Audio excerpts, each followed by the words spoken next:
Good afternoon. My name is Robert Rojas. I am an undergraduate student in English. I am in the fourth semester, and in this presentation, I will explain three fundamental concepts in education. The first is that is method. The second is that is didactic. And the third is that is pedagogy.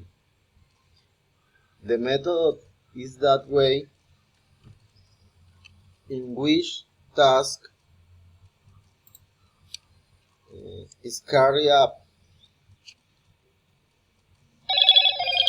For example, when teaching numbers to children, it is important before explaining draw a song on the importance of knowing the number from a music video or a guitar song.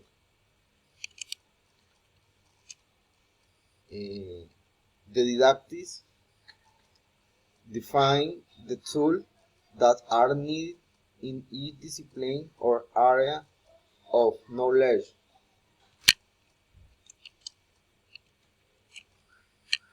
Pedagogy.